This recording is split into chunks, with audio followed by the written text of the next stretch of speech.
क्या दुनिया तीसरे विश्व युद्ध की ओर बढ़ने लगी है? क्या ईरान और अमेरिका की दुश्मनी पूरी दुनिया को दो हिस्सों में बांट सकती है? अगर ऐसा हुआ तो भारत किसका साथ देगा? रूस और चीन की आखिर रूपरेखा क्या रहने वाली है? ये आखिर क्या करेंगे? और पाकिस्तान, सऊदी अरब और यूरोप का क्या रुख रहेगा? वीडियो में लास्ट तक आप बने रहिए। टू द पॉइंट, आज मैं आपको इन्हीं सवालों का जवाब देने वाली हूँ। नमस्कार, आपके साथ मैं पल्लवी रविंदर सिंह। देखिए, सबसे पहले तो हम ये समझेंगे कि ये विवाद शुरू कहाँ से हुआ था। देखिए, ईरान और अमेरिका की दुश्मनी कोई आज की नहीं है। इसकी शुरुआत साल 1989 की ईरान इस्लामिक क्रांति के बाद हुई, जब ईरान में शाह की सरकार गिर गई और नई इस्लामिक सरकार बनी। इसके बाद दोनों देशों के रिश्ते लगातार खटास होते गए। ईरान के परमाणु कार्यक्रम को लेकर विवाद क्या था? अमेरिका के आर्थिक प्रतिबंध किस तरीके के रहे? पश्चिम एशिया में प्रभाव बढ़ाने की होड़ लगातार देखी गई। इजरायल और ईरान के बीच तनाव भी बढ़ता गया। इन सभी वजहों ने दोनों देशों को सालों से आमने सामने खड़ा करके रखा हुआ है। और अगर युद्ध बढ़ता है तो अमेरिका के साथ कौन होगा, वो देखिए। अगर यह संघर्ष बड़े स्तर पर फैलता है तो सबसे पहले अमेरिका के पारंपरिक सहयोगी उसके साथ खड़े हो सकते हैं, यानी कि नेटो देश। United Kingdom, France, Germany, Italy, Canada, Poland, Netherlands. हालांकि हर देश सीधे उस युद्ध में उतरे यह देखिए ज़रूरी नहीं है। भले ही नेटो देश अगर एक दूसरे पर हमला होता है तो ये पूरे नेटो संगठन पर हमला मानते हैं, लेकिन ये ज़रूरी नहीं कि हमले में सीधा कूद जाएं। कई देश केवल हथियार, खुफिया जानकारी, साइबर सहायता या लॉजिस्टिक सपोर्ट दे सकते हैं। देखिए, इजरायल मध्य पूर्व में अमेरिका का सबसे करीबी रणनीतिक साझेदार इजरायल माना जाता है। अगर ईरान के साथ बड़ा युद्ध होता है, संघर्ष बढ़ता है, तो इजरायल की भूमिका बेहद अहम हो सकती है। एशिया प्रशांत सहयोगी जापान, दक्षिण कोरिया, ऑस्ट्रेलिया, ये देश अमेरिका के सुरक्षा सहयोगी हैं और परिस्थितियों के अनुसार समर्थन भी दे सकते हैं। अब सवाल ये उठता है कि ईरान अकेला रहेगा या उसके साथ भी बड़े देश शामिल हो सकते हैं। रूस और ईरान के बीच देखिए रक्षा और रणनीतिक सहयोग लगातार बढ़ा है, लेकिन विशेषज्ञों का मानना है कि रूस सीधे सैनिक भेजने के बजाय हथियार, खुफिया जानकारी, कूटनीतिक समर्थन जैसी मदद कर सकता है। चीन ईरान से बड़े पैमाने पर तेल खरीदता है, ये भी हमें नहीं भूलना है। दोनों ही देशों के आर्थिक संबंध मजबूत हैं। चीन भी संभवतः सीधे युद्ध में उतरने से बचेगा, लेकिन आर्थिक और कूटनीतिक समर्थन जरूर देगा। सीरिया की सरकार लंबे समय से ईरान के करीब रही है। उत्तर कोरिया भी अमेरिका विरोधी रुख के कारण ईरान के करीब माना जाता है। ईरान के प्रभाव वाले कई संगठन भी इसमें सक्रिय हो सकते हैं, जिनमें हिजबुल्लाह और हुती भी हैं। हमने देखा था पिछले युद्ध में हिजबुल्लाह और हुती ने इनका समर्थन किया था। अब इराक और क्षेत्र के कुछ अन्य सशस्त्र समूह इसमें शामिल हैं। देखिए, हर देश युद्ध नहीं चाहता, यह हमें समझना होगा। कई बड़े देश संभवतः तटस्थ रहने, यानी कि मीडिएटर की भूमिका निभा सकते हैं, या फिर किसी भी देश का समर्थन न करते हुए बीच में बने रह सकते हैं। इनमें शामिल कौन कौन से देश हैं? इसमें सबसे पहले तो भारत शामिल है। भारत का देखिए कोई भी बयान नहीं आया था युद्ध को लेकर के। भारत हो गया, ब्राजील हो गया, दक्षिण अफ्रीका हो गया, एशियन के कई सदस्य इसमें शामिल हो सकते हैं। इनका मुख्य उद्देश्य क्या होगा, वो देखिए। व्यापार बचाना, ऊर्जा सुरक्षा, वैश्विक अर्थव्यवस्था को स्थिर रखना, कूटनीति के जरिए युद्ध रोकना, ये इनका मकसद हो सकता है।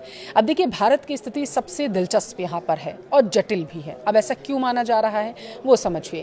क्योंकि भारत के अमेरिका के साथ मजबूत रणनीतिक संबंध हैं, इजरायल से रक्षा सहयोग है, रूस लंबे समय से बड़ा रक्षा साझेदार रहा है, ईरान भारत के लिए ऊर्जा और चाबहार बंदरगाह जैसी परियोजनाओं के कारण महत्वपूर्ण है। इसके अलावा खाड़ी देशों में लाखों भारतीय काम करते हैं। अगर युद्ध बढ़ता है तो भारत की प्राथमिकताएं क्या होंगी? पहला तो ये कि भारतीय नागरिकों की सुरक्षा सुनिश्चित होनी चाहिए जो विदेशों में रह रहे हैं।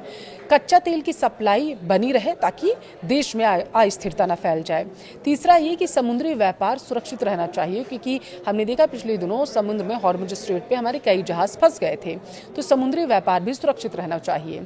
अगला ये कि कूटनीतिक समाधान का समर्थन वो करते हुए नजर आएंगे। यानी भारत के लिए संतुलन बनाए रखना सबसे बड़ी चुनौती ये माना जा रहा है। अब सबसे बड़ा सवाल क्या सच में तीसरा विश्व युद्ध होने वाला है?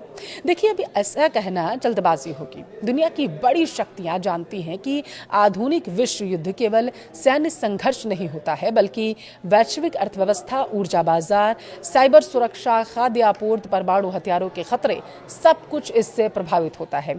और इसी वजह से अधिकांश देश युद्ध को सीमित रखने और बातचीत के जरिए समाधान निकालने की ही सिर्फ कोशिश करते हुए नजर आते हैं। लेकिन अगर तनाव लगातार बढ़ता रहा, दूसरे देश सीधे इसमें शामिल होने लगे, तो वैश्विक संकट गहरा जाएगा। इसलिए आने वाले दिनों में दुनिया की नज़र सिर्फ ईरान और अमेरिका पर नहीं, बल्कि रूस, चीन, यूरोप, भारत और पूरे ही मध्य पूर्व की रणनीति पर टिकती हुई नजर आएगी। ईरान, अमेरिका और इजराइल, अब इनको समझिए, इस युद्ध में किसका कितना आखिर नुकसान हुआ, ये सवाल आजकल सभी पूछ रहे हैं। ईरान, अमेरिका और इजराइल के बीच हुए इस भीषण संघर्ष ने पूरे ही मध्य पूर्व को देखे हिलाकर रख दिया। लेकिन सबसे बड़ा सवाल तो ये कि इस युद्ध में आखिर कितना नुकसान हुआ, कितने लोग मारे गए, किसकी सैन्य ताकत को झटका लगा। अगर सबसे ज्यादा नुकसान किसी देश को हुआ तो वह है ईरान। रिपोर्ट्स के अनुसार ईरान में कम से कम 3,400 से ज्यादा लोगों की जान गई, 26,000 से ज्यादा लोग घायल हुए। इनमें सैनिकों के साथ बड़ी संख्या में नागरिक भी शामिल हैं। इसके अलावा कई सैन्य ठिकानों पर हमले हुए, मिसाइल और ड्रोन लॉन्च साइटों को नुकसान पहुंचा, परमाणु कार्यक्रम से जुड़े कुछ ठिकानों को भी निशाना बनाया गया। कई वरिष्ठ सैन्य अधिकारी और वैज्ञानिक भी इस हमले में मारे गए थे, इसकी भी खबरें सामने आई थी।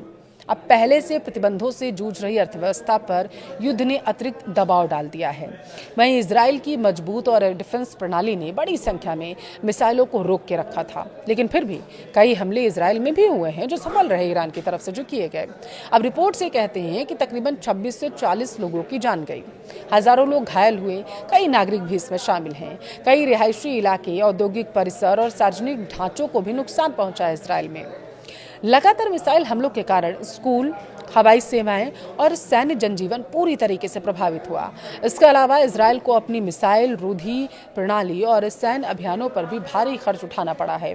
दूसरी तरफ अमेरिका का नुकसान अगर हम देखें तो अपेक्षाकृत कम रहा है, क्योंकि उसने मुख्य रूप से हवाई और नौसैनिक अभियानों के जरिए कार्रवाई की। फिर भी अमेरिकी सैन्य ठिकानों पर मिसाइल और ड्रोन हमले हुए, कुछ अमेरिकी सैनिकों की मौत और सैकड़ों के घायल होने की रिपोर्ट है।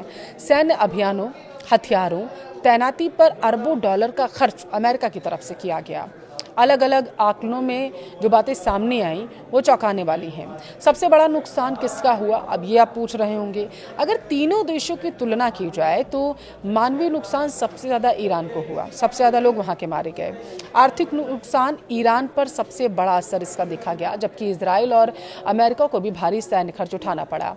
सुरक्षा नुकसान, तीनों देशों को अपने अपने स्तर पर झटका लगा है, लेकिन पूरे मध्य पूर्व में अस्थिरता और ज्यादा बढ़ गई। युद्ध का असर केवल इन तीनों देशों तक देखिए सीमित नहीं रहा। तेल की कीमतों, वैश्विक व्यापार और समुद्री मार्गों और क्षेत्रीय सुरक्षा पर भी इसका सीधा असर पड़ा है। विशेषज्ञ मान रहे हैं कि अगर तनाव फिर से बढ़ता है तो नुकसान और ज्यादा गंभीर हो जाएगा। ईरान इजराइल युद्ध में भारत ने किसका साथ दिया, ये सवाल अगर आपके मन में आया है तो चलिए इसका भी जवाब ढूंढते हैं। देखिए, ईरान और इजराइल के बीच युद्ध ने पूरी दुनिया को दो हिस्सों में बांट कर रख दिया था। कोई इजराइल के साथ खड़ा था तो कोई ईरान के समर्थन में था। लेकिन सवाल ये है कि दुनिया की सबसे बड़ी लोकतांत्रिक ताकत भारत ने आखिर क्या किया। अगर सीधे जवाब दें तो भारत ने ना तो ईरान का खुलकर समर्थन किया और न ही इजराइल का।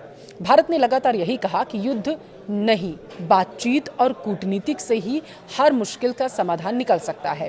विदेश मंत्रालय ने सभी पक्षों में संयम बरतने और तनाव कम करने की अपील की, और यही भारत की विदेश नीति की सबसे बड़ी पहचान है, अपने राष्ट्रीय हितों के आधार पर फैसला लेना। भारत के लिए दोनों देश अब महत्वपूर्ण क्यों हैं, अब आप वो देखिए। भारत के लिए इजराइल इसलिए महत्वपूर्ण है क्योंकि इजराइल भारत का बड़ा रक्षा साझेदार है। ड्रोन, मिसाइल, एयर डिफेंस और आधुनिक हथियारों में दोनों देशों का सहयोग मजबूत है। दूसरी तरफ ईरान भी भारत के लिए बेहद अहम है। ईरान ऊर्जा सुरक्षा के लिहाज से महत्वपूर्ण है। चाबार पोर्ट भारत की मध्य एशिया तक पहुंच का महत्वपूर्ण रास्ता माना जाता है।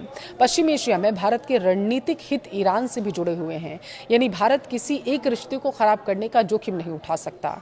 युद्ध के दौरान भारत की सबसे बड़ी प्राथमिकता थी भारतीय नागरिकों की सुरक्षा। चाहे वो ईरान में हो या फिर इजराइल में। इन सब की सुरक्षा ही सबसे महत्वपूर्ण थी जो भारत ने देखी।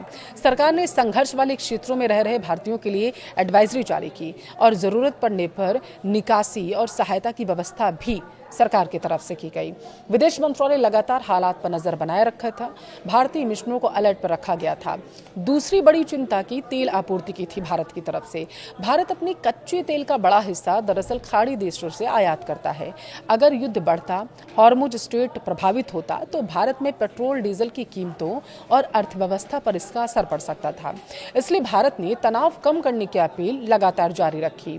भारत ने एक तरफ इजराइल के साथ अपने रणनीतिक रिश्ते बनाए, दूसरी तरफ ईरान के साथ संवाद भी लगातार जारी रखा। साथ ही उसने युद्ध के बजाय शांति, कूटनीति और क्षेत्रीय स्थिरता पर भी जोर दिया। यानी भारत की विदेश नीति का संतुलित दृष्टिकोण माना जा रहा है। आपकी राय क्या है? क्या दुनिया तीसरे विश्व युद्ध की ओर बढ़ रही है या कूटनीति इस संकट को रोक लेती है? अपनी राय हमें कमेंट में जरूर दें।